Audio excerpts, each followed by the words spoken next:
किशोरावस्था की ओर। पिछले अध्याय में आपने पढ़ा कि जंतु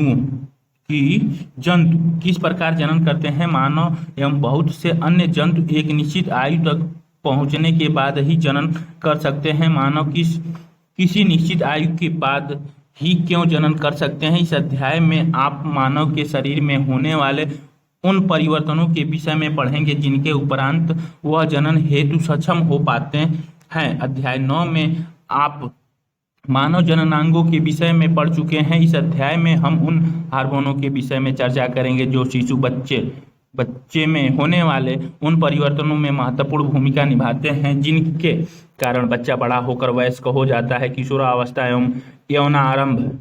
बूझो अपना 12वां जन्मदिन मना रहा था। मित्रों के चले जाने के पश्चात बूझो और पहेली अपने माता पिता के साथ बातें करने लगे। पहेली एक कन्या विद्यालय में पढ़ती है। वो हंसने लगी। उसने टिप्पणी की कि बूझो के कई मित्रों जिसने वह 1 वर्ष बाद मिली थी की लंबाई एकाएक कितनी बढ़ गई है। उनमें से कुछ तो मूछें आने से जोकर कार्टून नजर आ रहे थे। उसकी माँ ने समझाया कि लड़के बड़े हो गए हैं। वृद्धि जन्म के समय से ही होने लगती है, परंतु 10 या 11 वर्ष की आयु के बाद वृद्धि में एकाएक तीव्रता आती है और वृद्धि साफ दिखाई देने लगती है। शरीर में होने वाले परिवर्तन वृद्धि प्रक्रिया का एक भाग है। यह इस बात का संकेत है कि अब आप बच्चे नहीं रहे तथा युवा अवस्था में कदम रख रहे हैं। शरीर में होने वाले इस परिवर्तन की अवधि कब तक रहती है। जीवन का यह ऐसा अजीब काल है कि इसमें आप न तो बच्चे रहते हैं और न ही बड़े। मैं जिज्ञासु हूँ कि क्या बाल्यकाल एवं युवावस्था के मध्य की इस अवधि का कोई विशेष नाम है। वृद्धि एक प्राकृतिक प्रक्रम है।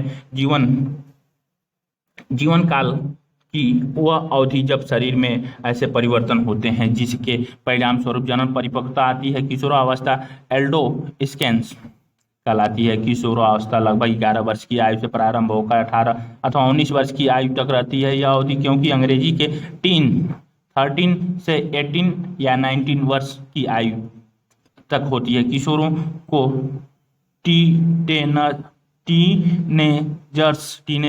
टीनेजर्स भी कहा जाता है क्योंकि लड़कियों में यह अवस्था लड़कों की अपेक्षा 1 या 2 वर्ष पूर्व प्रारंभ हो जाती है। किशोरावस्था की अवधि व्यक्तियों में भिन्न भिन्न होती है। किशोरावस्था के दौरान मनुष्यों के शरीर में अनेक परिवर्तन आते हैं। यह परिवर्तन यौनारंभ का संकेत है। इनमें से सबसे महत्वपूर्ण परिवर्तन है लड़कों एवं लड़कियों की जनन क्षमता का विकास। किशोर की जनन परिपक्वता के साथ ही यौन आरंभ हो जाता है। पहेली और बूझो को एहसास होता है कि लंबाई में एकाएक वृद्धि एवं लड़कों में हल्की दाढ़ी मूछों का आना किशोरावस्था के लक्षण है। ये यौनारंभ में होने वाले अन्य परिवर्तनों के विषय में जानना। वाले परिवर्तन लंबाई में वृद्धि। लंबाई में एकाएक वृद्धि यौनारंभ के दौरान होने वाला सबसे अधिक दृष्टिगोचर परिवर्तन है। इस समय शरीर की लंबी अस्थियों का अर्थात हाथ एवं पैरों की हड्डियों की लंबाई में वृद्धि होती है और व्यक्ति लंबा हो जाता है। क्रियाकलाप 10.1 निम्न चार्ट में लड़कों और लड़कियों की आयु के साथ लंबाई में वृद्धि का औसत दर को दर्शाया गया है। कॉलम 2 और कॉलम 3 में किसी व्यक्ति की लंबाई को प्रतिशत में दर्शाया गया है पहुंचने पर होती है। आयु को कॉलम 1 में दर्शाया गया है। उदाहरण के लिए 11 वर्ष की आयु तक एक लड़का अपनी पूर्ण लंबाई का 81% लक्ष्य प्राप्त करता है, जबकि एक लड़की अपनी पूर्ण लंबाई का 88% तक पहुंच जाती है।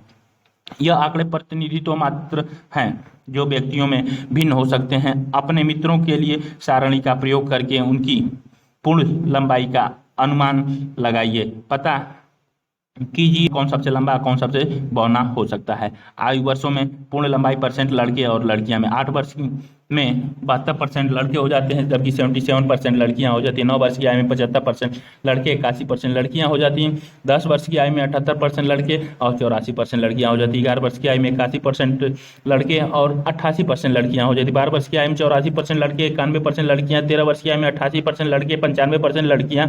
14 वर्ष की आयु में 92% लड़के, 98% लड़कियां।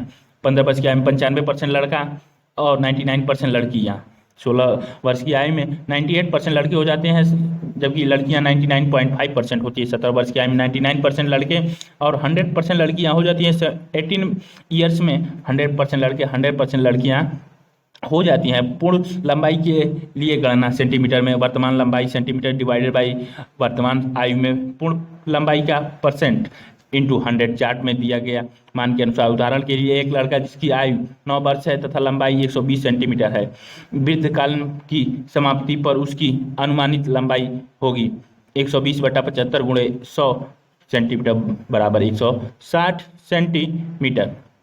क्रियाकलाप 10.2 क्रियाकलाप 10.1 में दिए गए आंकड़ों का उपयोग करके एक ग्राफ बनाइए। आयु को एक्स अक्ष पर लंबाई तथा लंबाई की वृद्धि का प्रतिशत वाई अक्ष पर लीजिए। अपनी आयु को ग्राफ पर विशिष्ट रूप से चिन्हित कीजिए।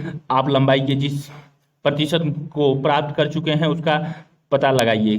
आप अंततः जिस लंबाई का प्राप्त कर सकेंगे उसका परिकलन कीजिए। आप अपने ग्राफ की तुलना निम्न ग्राफ से कीजिए।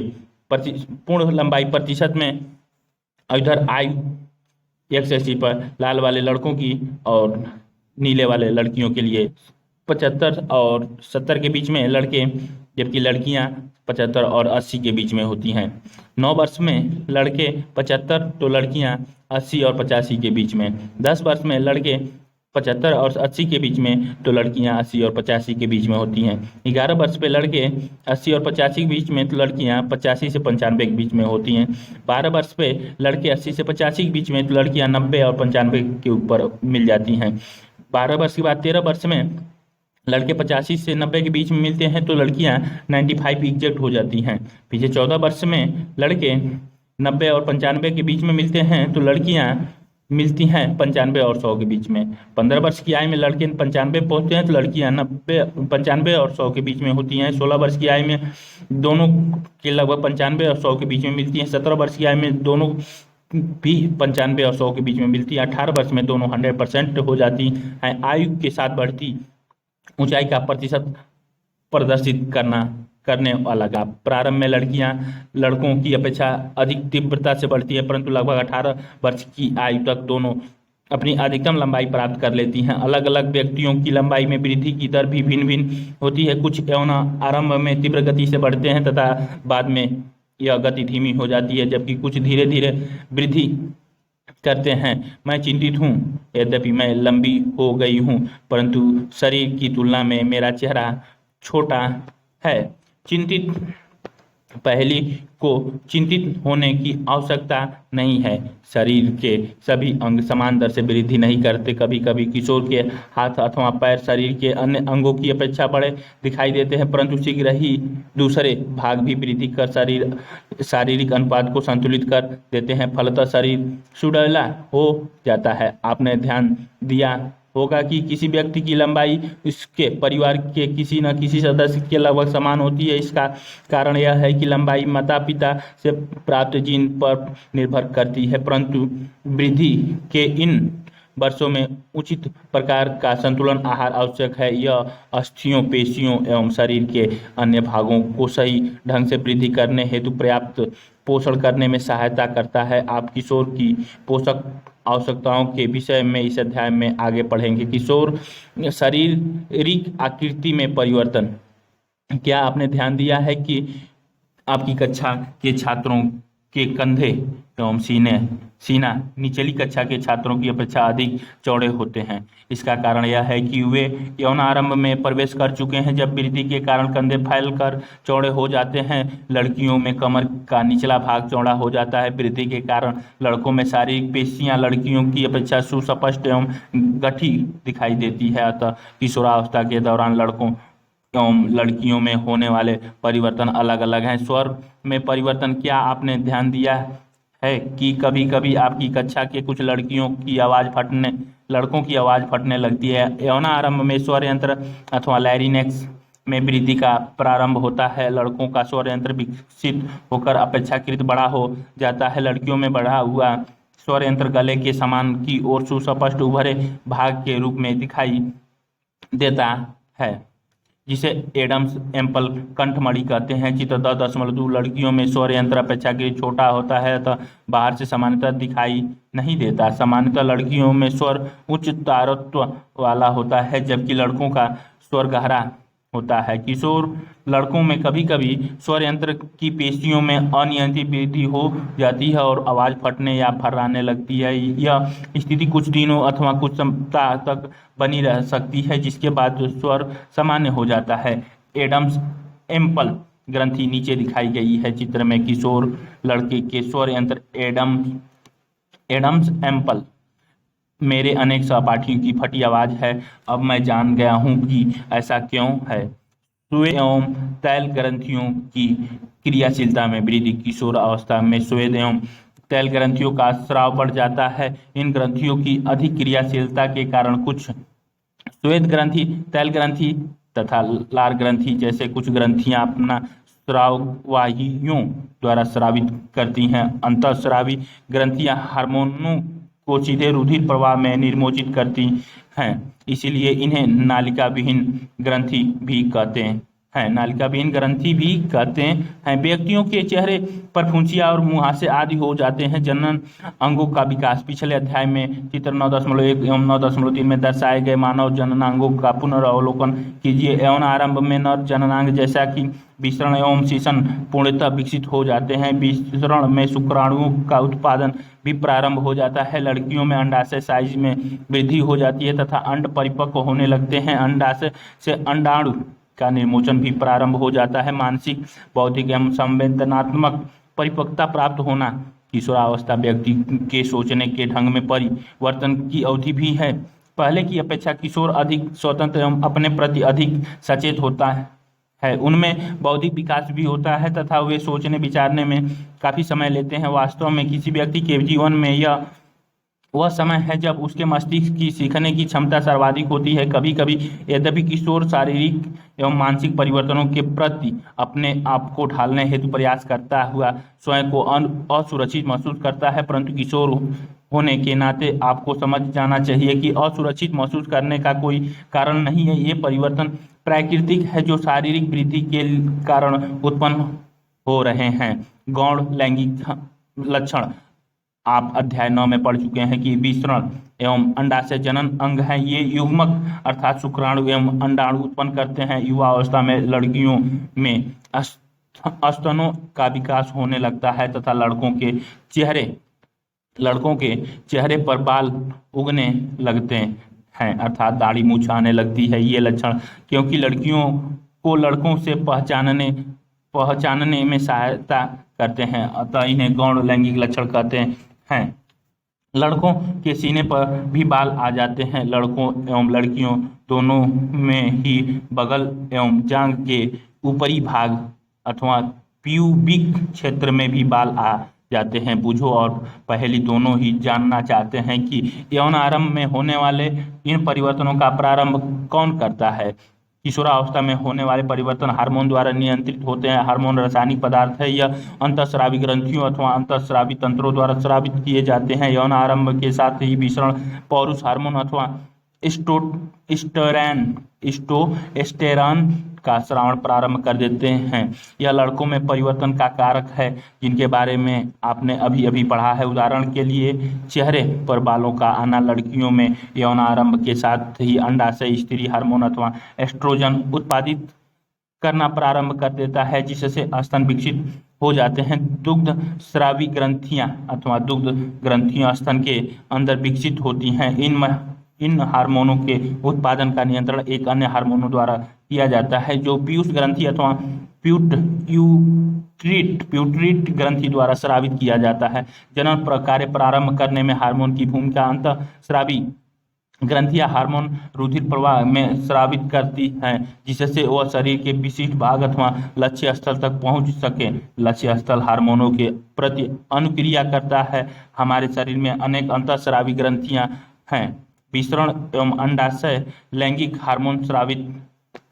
हार्मोन स्रावित करते हैं।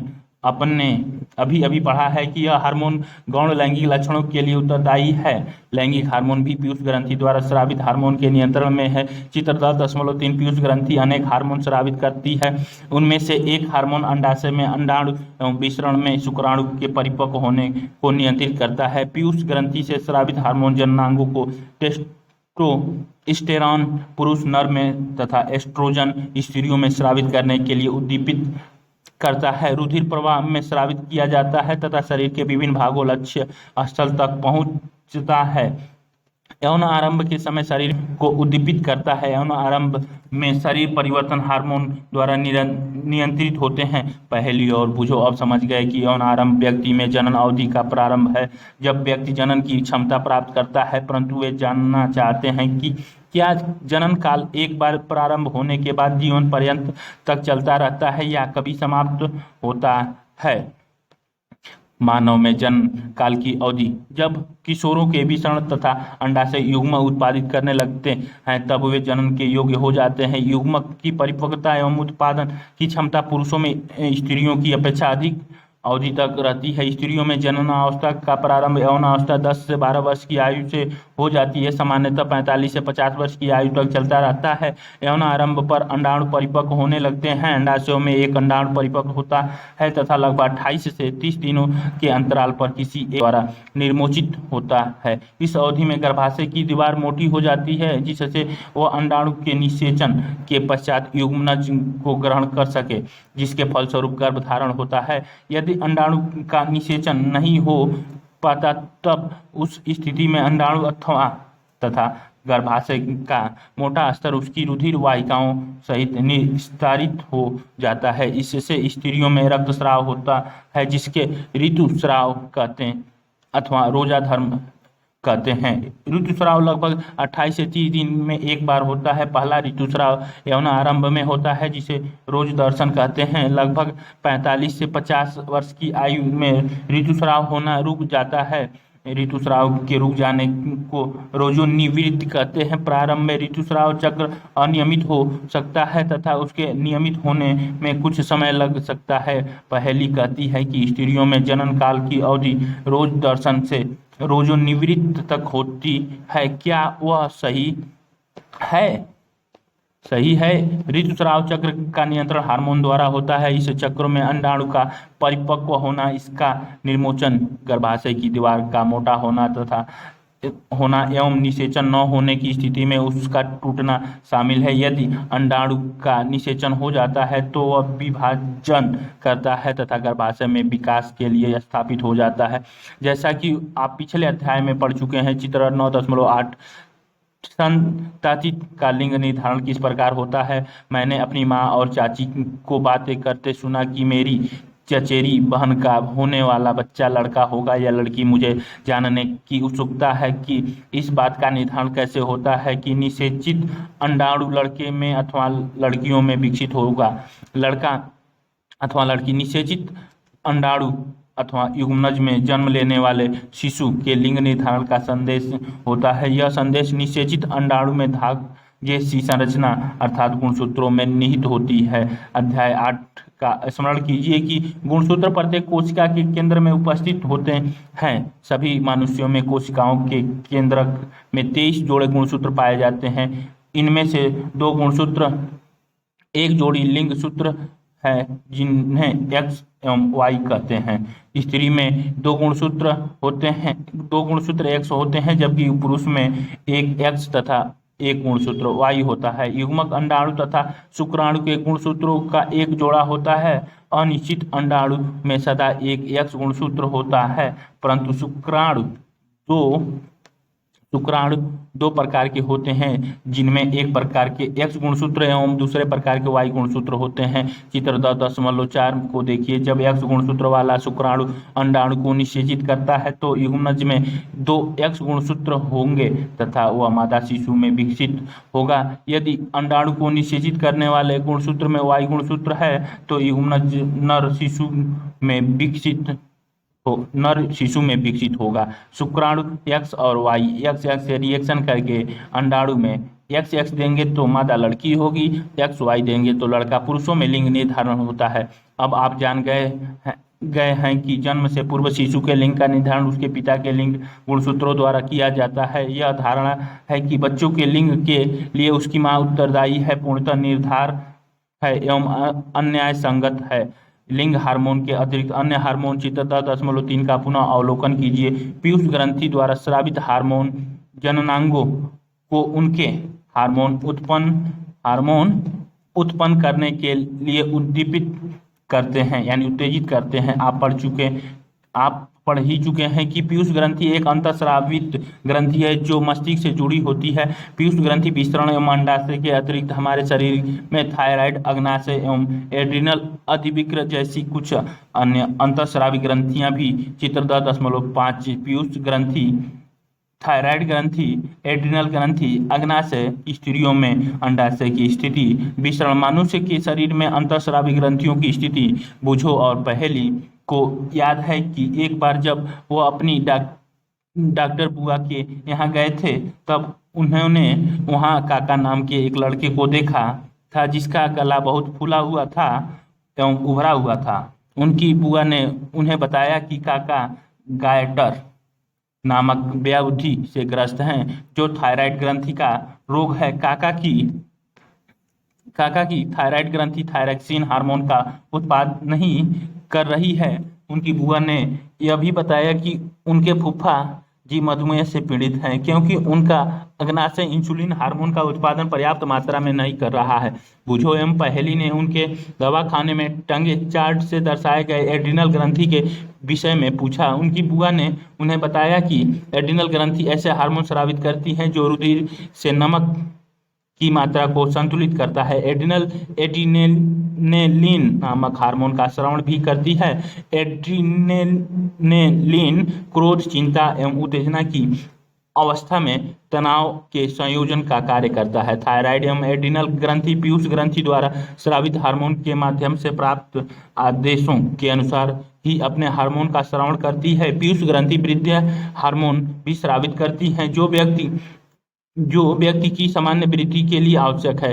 क्या अन्य जंतुओं में भी हार्मोन स्रावित होते हैं, यह जानने की प्रक्रिया में उनका कोई योगदान है? कीट एवं मेढक में जीवन चक्र पूर्ण करने में हार्मोन का योगदान। आप रेशम के कीट एवं मेढक के जीवन चक्र के विषय में तो पढ़ ही चुके हैं कि इल्ली को वयस्क शलभ बनने तक अनेक चरणों से गुजरना पड़ता है। क्लास 7 में पढ़े रेशम के कीट के जीवन चक्र का स्मरण कीजिए। इस प्रकार टैडपोल को भी वयस्क मेढक बनने के लिए अनेक चरणों से गुजरना पड़ता है। अध्याय 9 में लार्वा से वयस्क बनने के इस परिवर्तन का कायांतरण चित्र 9.10 कहते हैं। कायांतरण कहते हैं। कीटों में कायांतरण का नियंत्रण कीट हार्मोन द्वारा होता है। मेढक में थायराइड द्वारा स्रावित हार्मोन थायरॉक्सिन इसका नियमन करता है। थायरॉक्सिन के उत्पादन के लिए जल में आयोडीन की उपस्थिति आवश्यक है। यदि जल में जिसमें टैडपोल वृद्धि कर रहे हैं पर्याप्त मात्रा में आयोडीन नहीं है, तो टैडपोल वयस्क मेढक में प्रवर्धित नहीं हो सकते। यदि व्यक्ति पर्याप्त आयोडीन न हो तो क्या उन्हें थायरॉक्सिन की कमी के कारण गायटर हो जाएगा? क्रियाकलाप 10.3 किसी पत्रिका अथवा डॉक्टर से सूचना एकत्र कर आयोडीन युक्त नमक के उपयोग पर एक नोट तैयार कीजिए। आप इसकी जानकारी इंटरनेट पर भी देख सकते हैं। जननात्मक स्वास्थ्य व्यक्ति का कायिक एवं मानसिक विसंगति मुक्त होना उस व्यक्ति का स्वास्थ्य कहलाता है। किसी भी आयु के व्यक्ति के शरीर को स्वस्थ रखने के लिए उसे संतुलित आहार की आवश्यकता होती है। व्यक्ति को व्यक्तिगत स्वच्छता एवं सफाई का नियमित रूप से पालन एवं पर्याप्त शारीरिक व्यायाम भी करना चाहिए। किशोरावस्था में जब शरीर वृद्धि करता है तो उपयुक्त बातें और भी अधिक आवश्यक हो जाती हैं। किशोर की पोषण आवश्यकताएं। किशोरावस्था तीव्र वृद्धि एवं विकास की अवस्था है, अतः किसी भी किशोर को आहार नियोजन अत्यंत सावधानी पूर्वक करना चाहिए। आप पढ़ ही चुके हैं कि संतुलित आहार क्या है। स्मरण कीजिए कि संतुलित आहार का अर्थ है भोजन में प्रोटीन, कार्बोहाइड्रेट, वसा, विटामिन एवं खनिज का पर्याप्त मात्रा में समावेश। हमारा भारतीय भोजन जिसमें रोटी चावल दाल एवं सब्जियां होती हैं एक संतुलित आहार है। दूध अपने आप में संतुलित भोजन है। फल भी हमें पोषण देते हैं। शिशुओं को माँ से दूध से संपूर्ण पोषण मिलता है जिसकी उन्हें जरूरत है। लोहा आयरन तत्व रुधिर का निर्माण करता है तथा लोहा प्रचुर खाद्य जैसे कि फलीदार सब्जियां गुड़ मांस संतरा आंवला इत्यादि किशोर के लिए अच्छे खाद्य हैं। आपने दोपहर एवं रात्रि के भोजन के खाद्य पदार्थों की जांच कीजिए।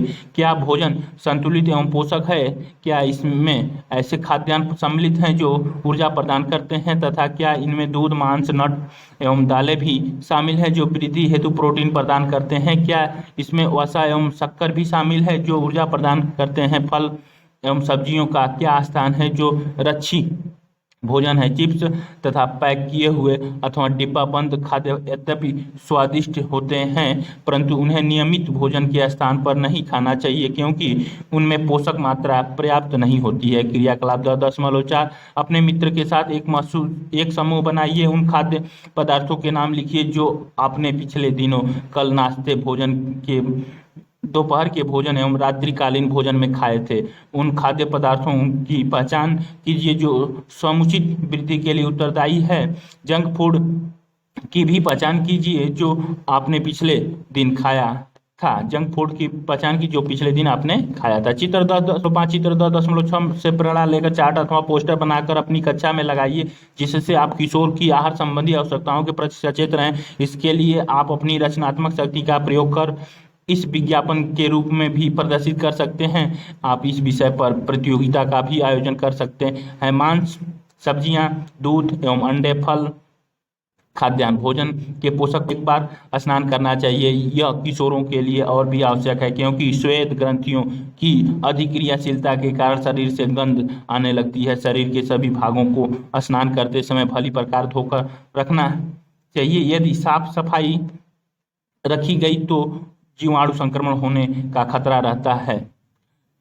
लड़कियों को ऋतुस्राव के समय साफ सफाई का विशेष ध्यान रखना चाहिए। उन्हें अपने ऋतुस्राव चक्र का ध्यान रखते हुए ऋतुस्राव के लिए तैयार कर रहना चाहिए। हमेशा साफ सैनिटरी नैपकिन अथवा घर पर तैयार किए गए कपड़े के पैड इत्यादि का उपयोग करें। आवश्यकता अनुसार हर 4 से 5 घंटे में नैपकिन अथवा घर पर तैयार किए गए पैड को बदलें। शारीरिक व्यायाम ताजी हवा में टहलना एवं खेलना शरीर को चुस्त एवं स्वस्थ रखता है। सभी युवा किशोर लड़के एवं लड़कियों को टहलना व्यायाम करना एवं बाहर खेलना चाहिए।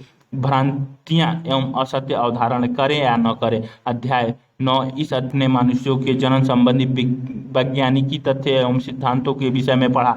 ऐसे बहुत से असत्य अवधारणाएं प्रचलित हैं जिन्हें आपको जानकर किशोर होने के नाते छोड़ना चाहिए। उदाहरण के लिए किशोरों के शारीरिक परिवर्तन संबंधी अनुभव को लेकर अनेक भ्रांतियां एवं असत्य अवधारणाएं हैं। इनमें से कुछ नीचे दी जा रही हैं। अब आप इस संबंध में तर्क प्रस्तुत कर सकते हैं कि यह मिथ्या अथवा असत्य धारणा है जिनका कोई आधार नहीं है। ऋतुस्राव के समय यदि कोई लड़की किसी लड़के को देखती है तो वह गर्भवती हो जाती है। संतान के लिंग के लिए उसकी मां उत्तरदायी है। ऋतुस्राव की अवस्था में लड़कियों का रसोई का काम करना निषेध है। आपको ऐसे अनेक कथन या मिथ्य मिलेंगे जिनका कोई आधार नहीं है। उनको उखाड़ फेंकिए और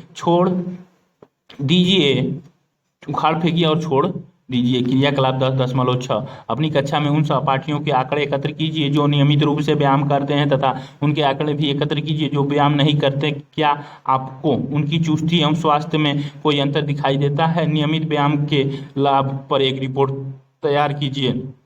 नशीली दवाओं ड्रग्स का निषेध करें। किशोरावस्था व्यक्ति के शारीरिक एवं मानसिक रूप से अधिक सक्रियता का समय है जो वृद्धि काल का एक सामान्य भाग है। अतः भ्रामित अथवा यदि कोई व्यक्ति आपको यह बताता है कि किसी ड्रग नशीली दवा के सेवन से आप अच्छा अथवा तनाव मुक्त महसूस करेंगे तो आपको इसके लिए न ही कहना चाहिए जब तक वह दवा डॉक्टर द्वारा न दी गई हो। ड्रग्स नशीले पदार्थ है जिनकी लत पड़ जाती है। यदि आप इन्हें एक बार लेते हैं तो आपको इन्हें बार बार लेने की इच्छा होती है परंतु कालांतर में यह हानिकारक है। यह स्वास्थ्य एवं खुशी दोनों को ही बर्बाद कर देते हैं।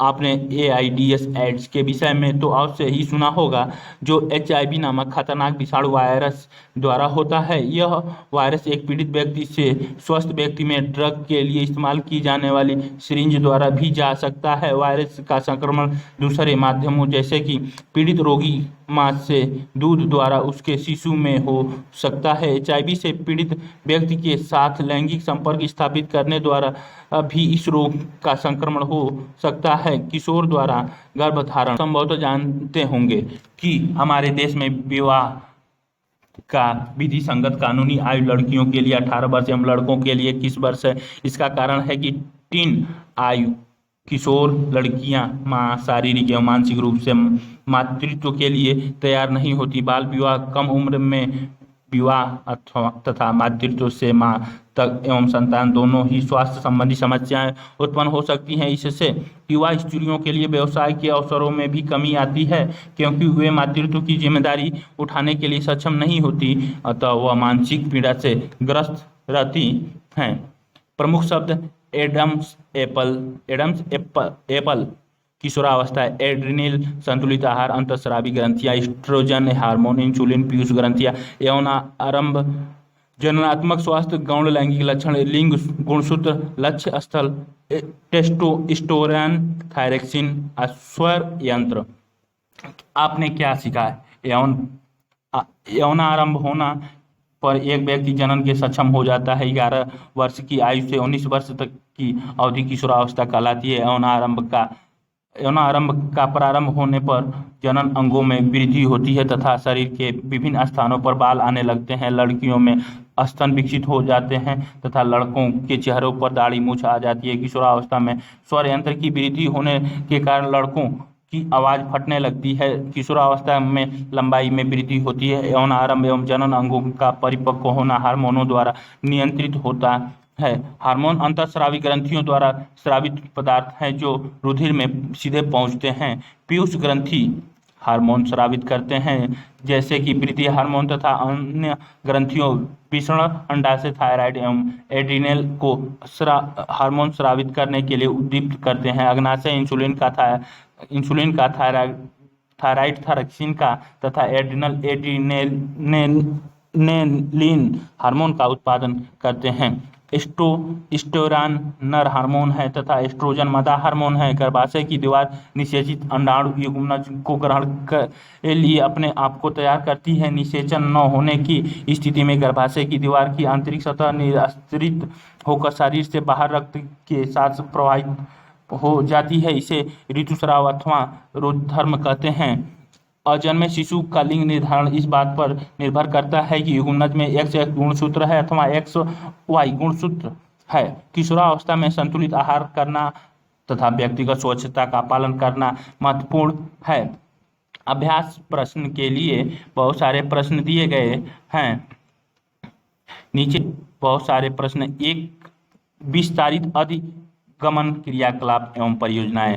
अपने से बड़े संबंधियों से बाल विवाह के कानूनी पहलुओं के संबंध में जागरूकता का पता लगाइए। आप स्वयं इस संबंधों में अपने अध्यापक, माता पिता, डॉक्टर अथवा इंटरनेट से जानकारी प्राप्त कर सकते हैं। बाल विवाह दंपति के लिए क्यों उचित नहीं है, इस विषय पर 2 मिनट का व्याख्यान लिखिए। HIV एड्स के बारे में समाचार पत्र पत्रिकाओं से कटिंग एकत्रित कीजिए। HIV एड्स पर 15 से 20 वाक्यों का लेख लिखिए। 2011 जनगणना के अनुसार हमारे देश में प्रति 1000 पुरुषों के लिए 940 स्त्रियां हैं। पता लगाइए कि कम अनुपात के लिए समाज में क्या चिंताएं हैं। याद रखिए कि लड़का अथवा लड़की होने की संभावना एक समान है। एमिनोयोसेंटिस क्या है? यह तकनीकी किस प्रकार उपयोगी है? भारत में इस तकनीकी द्वारा गर्भावस्थ शिशु के लिंग की पहचान करने पर प्रतिबंध क्यों है? अपने समग्र विचारों को सहमति करते हुए जनन संबंधी तथ्यों का जानकारी के महत्व पर संक्षिप्त टिप्पणी लिखिए।